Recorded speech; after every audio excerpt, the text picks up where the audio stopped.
Last year, the New York Giants defense struggled to make a statement, but in 2026, everything is changing, starting with Abdul Carter's pivotal leap in year number 2.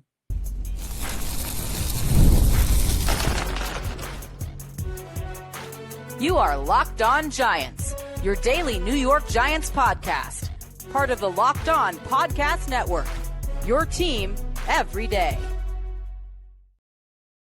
Hello, New York Giant fans, and welcome to another edition of the Locked On Giants podcast. I am your host, Patricia Traina, and on today's Locked On Giants podcast, it's all about the defense. We're going to talk about Abdul Carter and his year 2 development, why it is so important for the Giants defense as they transition to more of a violent, impose their will defensive unit.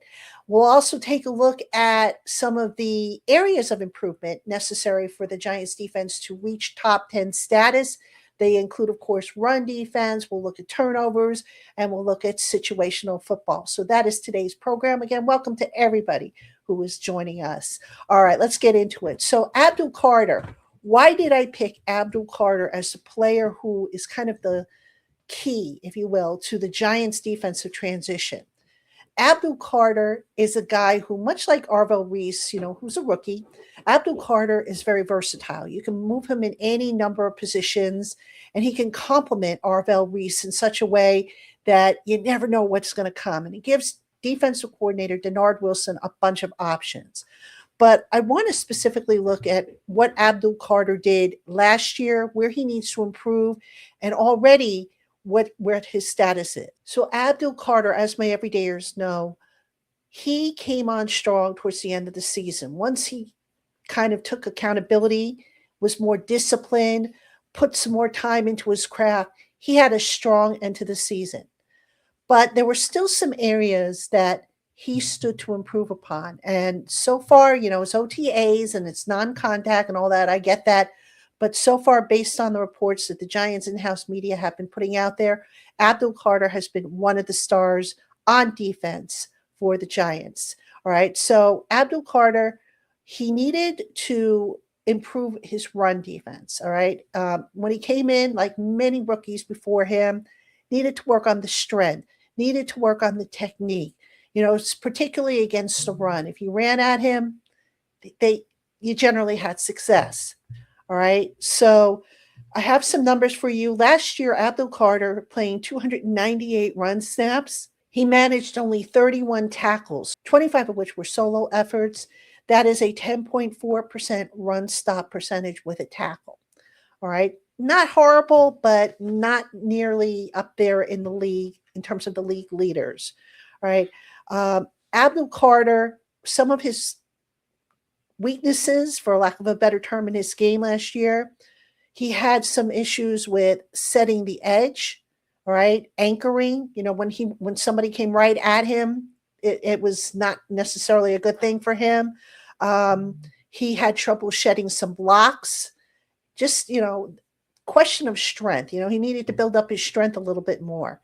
And that's something that he kind of worked at in the offseason. If you look at the pictures of him that the Giants have on their website, you can see Abdul Carter is bigger and more lean and more muscular. So he clearly put in the work in the offseason.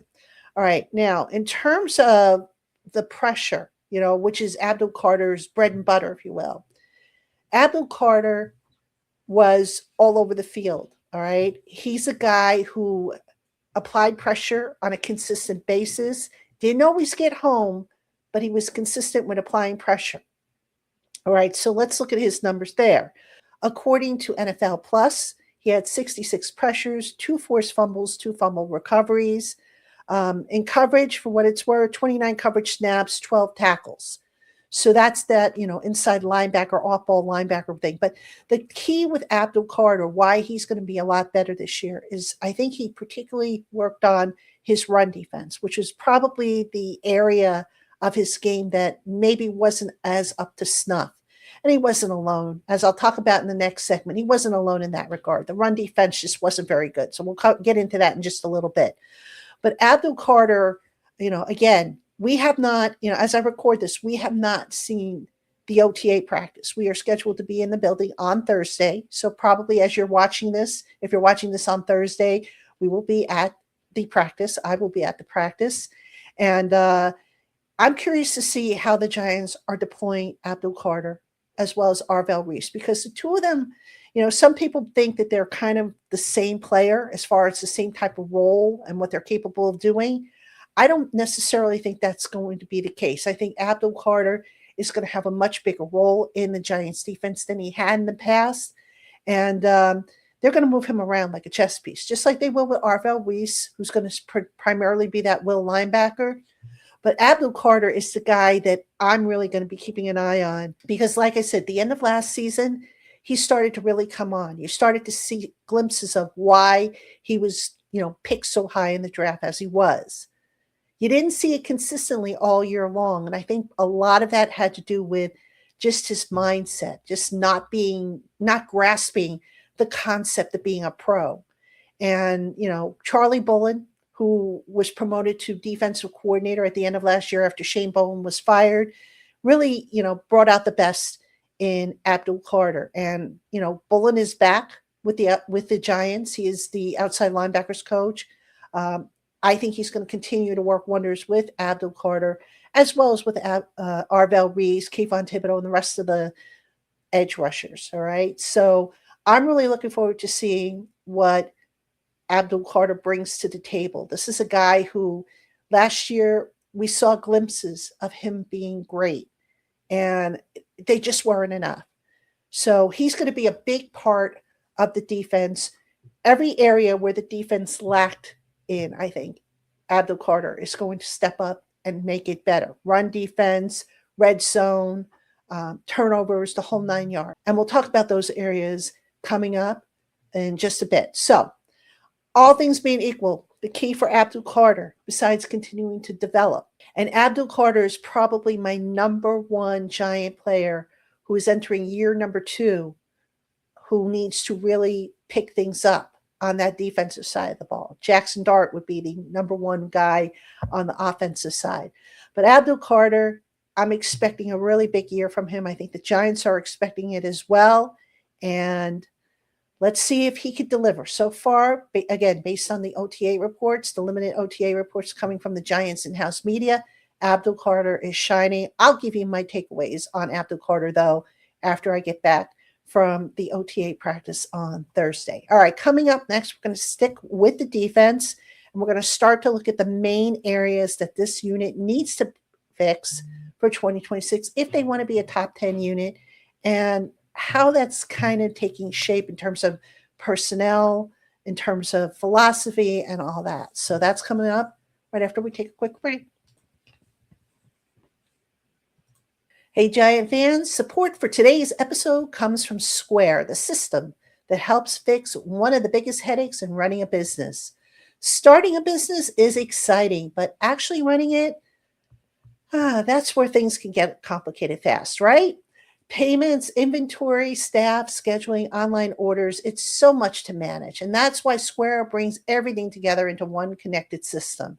Square helps your business take payments, track sales, manage inventory, and keep your things running smoothly without juggling a bunch of disconnected tools.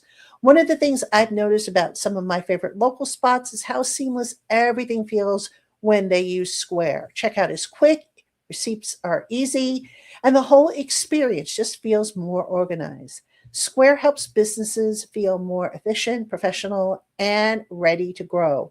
And if you're starting a business or running one that deserves better tools, Square helps you sell, manage, and grow without slowing you down. And right now, you can get off Square hardware at square.com/go/LockedOnNFL.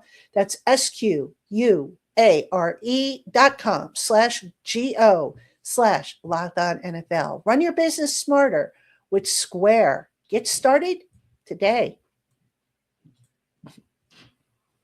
All right, Giant fans, welcome back to the Locked On Giants podcast. I am your host, Patricia Traina, and welcome if you are an everydayer, if you are a member of the Blue Crew community, if you are a newcomer, or whatever you are. If this is your first time, your fifth time, however often you tune into the program, welcome. Locked On Giants is part of the Locked On Podcast Network. We are now the number one sports network in America, thanks to you. So we thank you for that. And coming up in this segment, we're going to talk about specific areas the Giant defense needs to get better and why I think those areas are going to improve. And we'll start with the number one thing with the Giants defense. And you guys know what I'm going to say. You know what I'm going to say.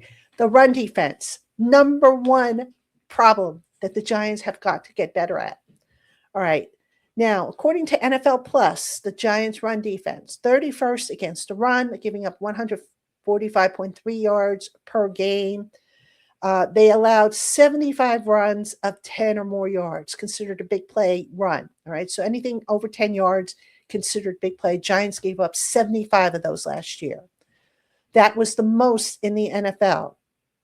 They were 15th in run stop percentage with a 16.3% rate, meaning that they just couldn't stop the run.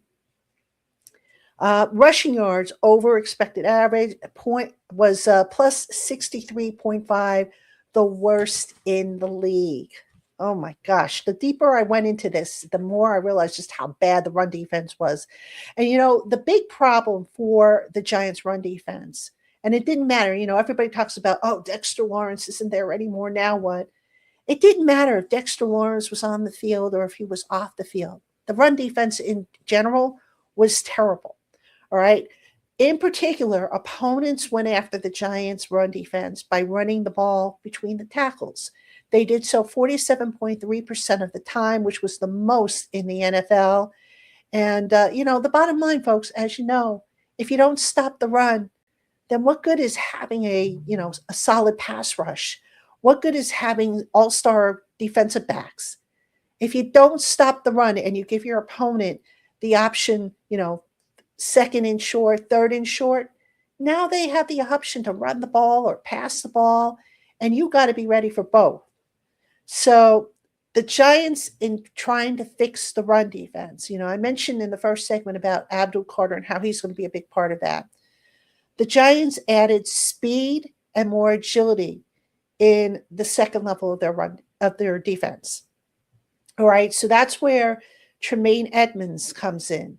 That's where Arvell Reese comes in. You got guys in those two that can go sideline to sideline, that are quick, who can come in and fill gaps. The Giants linebackers last year didn't really do that good of a job with filling gaps.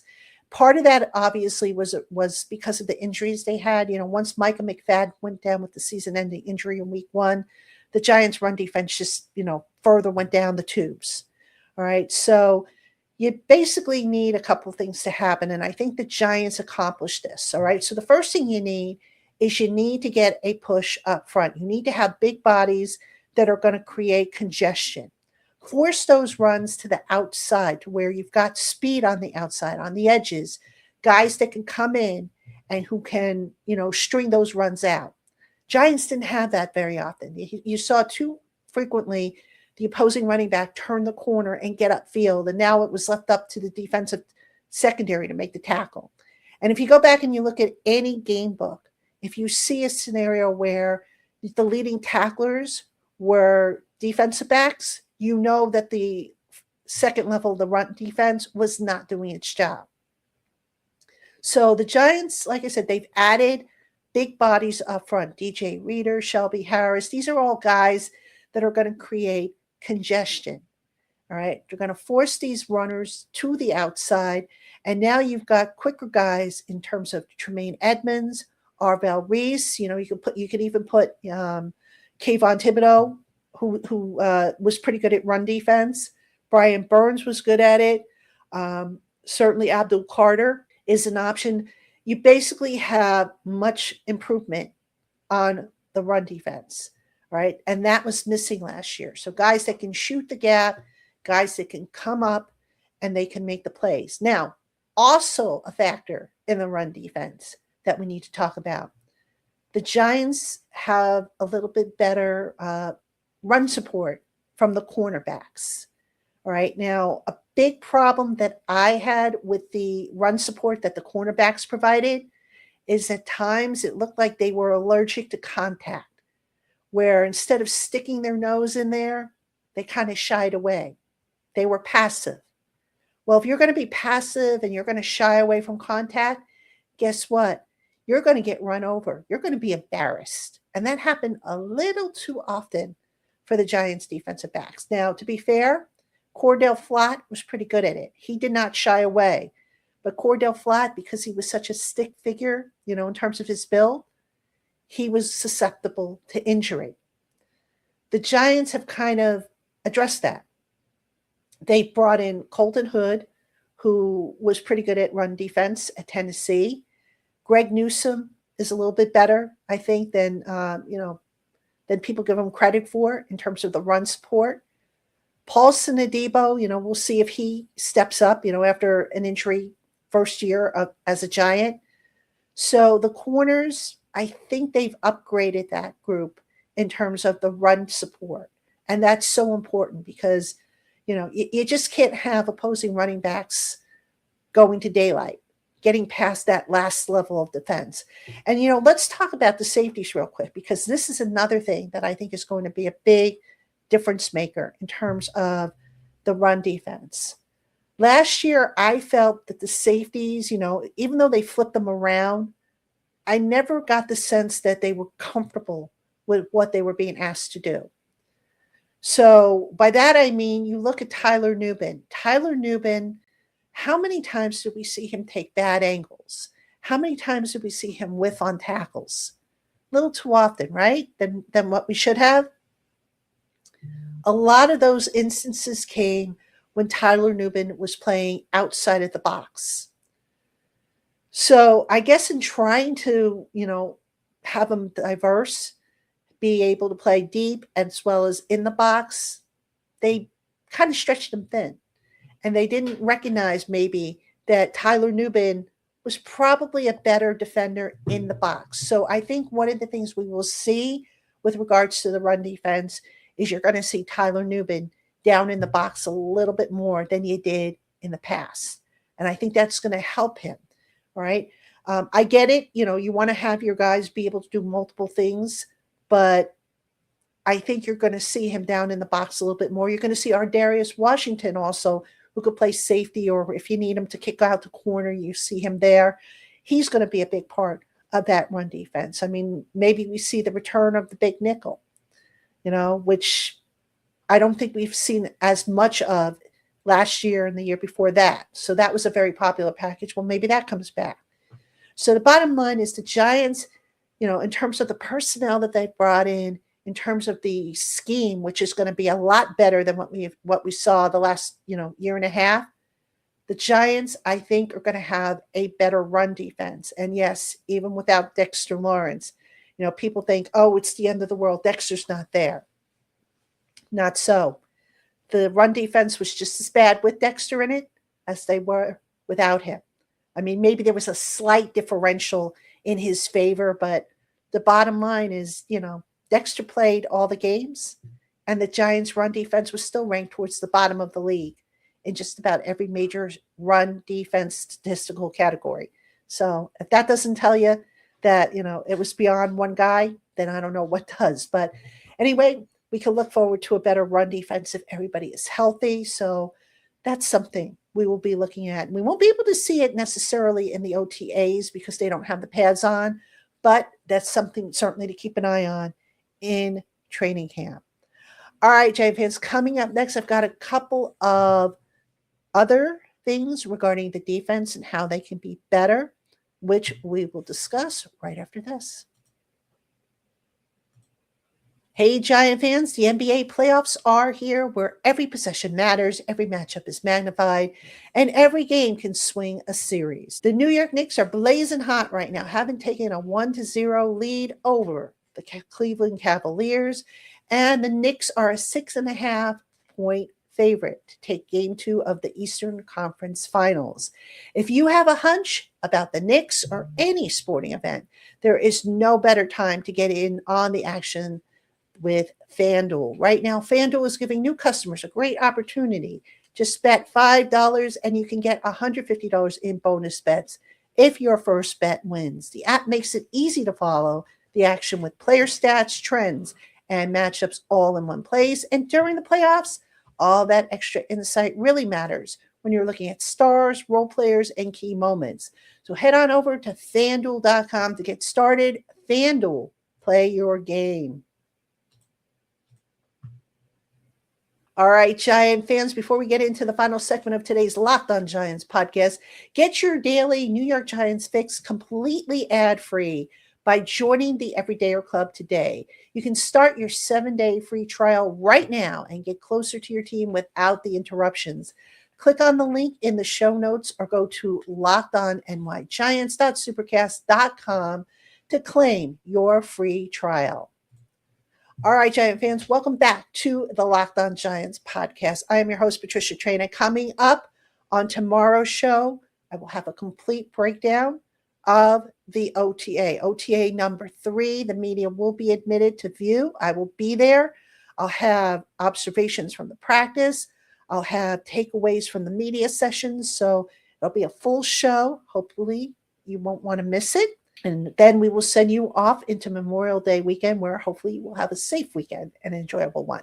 All right, let's get back to segment number 3 here of the Locked On Giants podcast. We're talking about the defense and where it needs to be better and how can it be better, and have they done enough to make it better? Now, obviously, we won't know the answers to is it better until we actually see it play. But another area that the Giants really need to kind of beef up, red zone play. All right, their red zone play was just atrocious last year. 63.16% of all red zone plays against the Giants defense were converted. 25th in the league. The Giants allowed 25.8 points per game, which was 7th worst in the league. All right. Part of that was obviously due to the run defense. As I mentioned before, the run defense gave opponents a whole new avenue of options to explore against the Giants defense. The Giants run defense and red zone defense in particular, predictable, simple play calling. You had a banged up secondary. You had a lot of issues with it. They've got depth now, which is another big thing. They've added depth across the board in terms of not just the defensive line, but also the back end of the defense, 2 areas which were a big problem. So the red zone, you got to be a little bit more flavorful, if you will. You can't be as vanilla as the Giants were with their red zone defense. I mean, it got to the point where you kind of knew what they were going to call. And sure enough, when they broke the huddle and you saw them line up, you're like, there it is, you know. So hopefully with Dennard Wilson coming in, he's got some different tricks up his sleeve that maybe will confuse opposing quarterbacks, especially when they get down into the red zone. Now, another thing that was a big, big issue for the Giants, and I think this will improve as well, was turnovers. The Giants had a -2 turnover ratio, 18th in the league, right? Getting turnovers for the Giants defense was like, trying to pull teeth with a piece of string. They were so hard to come by. All right. So the Giants basically had 9 interceptions, which was the 5th fewest in the league. They had 6 fumble recoveries. And that, by the way, their turnovers set up for the offense 8 drives that resulted in touchdowns, 3 that resulted in field goals. So, we talk about short fields and, flipping the field and advantageous starting field position. The Giants defense didn't do their part as often as they could have last year. And it was a shame because, you had a rookie quarterback. You had a banged-up offense that was missing Malik Neighbors, Cam Scatterboo. That's where you needed the defense to really step up and help out. You hear me talk all the time about special teams and how starting field position is so important. Well, the defense can help out as well. And they just didn't do it enough last year. So one other thing I'll mention on the turnovers thing, 8 of the Giants' turnovers, their total turnovers, came in plus territory. So they just need to be a little bit more optimistic. There was too often you saw the Giants' defense be reactive instead of proactive.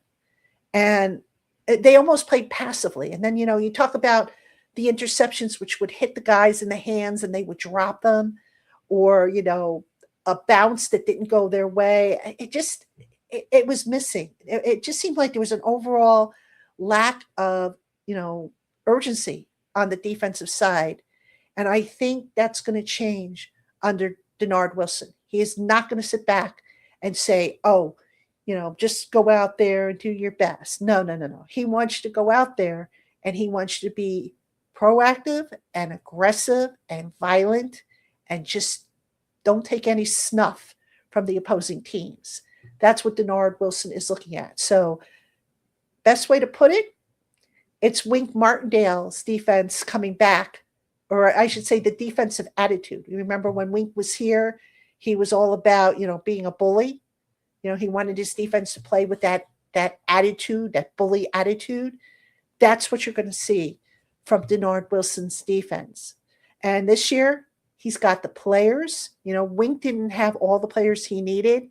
And I think there's going to be several players who are actually going to benefit because that's their playing style, that bully style. But that style kind of got muted a little bit when Shane Bowen's system came in. So, for example, you might see better play from Deonte Banks, who was much, much better when he was more aggressive as opposed to when they asked him to play a little bit more passively. You might see it in Drew Phillips. You might see it, up front. Darius Alexander, who I think, at Toledo played more aggressively than he did last year. So you're going to see, I think, an overall improvement on the Giants defense, a more violent defense, more proactive, more productive. The key thing for them is going to be staying healthy. That's the key thing with any group, to be honest with you. So if they can stay healthy, I think they have the guys in place. Is it a perfect setup? Do they have everything they need? Well, no team always has everything they need. All right. There's always going to be one or two pieces that are missing, but I think they're set up in such a way depth-wise to where they should be able to sustain if there's an injury or if there needs to be a change or whatnot. So overall, I feel pretty good about the direction of the defense. It was a problem last year. It was a unit that didn't play up to the talent level that it had. I think this year you're going to see it play a lot differently. All right, Giant fans, that's going to do it for this edition of the Locked on Giants podcast. Again, I want to thank you for spending time with us today. I want to thank you if you made us your first listen of the day. I want to thank everybody, regardless, again, if you're an everydayer, a Blue Crew community member, whatever. Thank you for spending time here. Make sure you tune in later today. I will have the mini camp report. I will get that out to you as quickly as I can. Complete breakdown of what we saw in practice, media takeaways, the whole 9 yards. So that's how we'll close out the week here on the Locked on Giants podcast. And again, I hope you will join us. So until then, have a great one, everybody.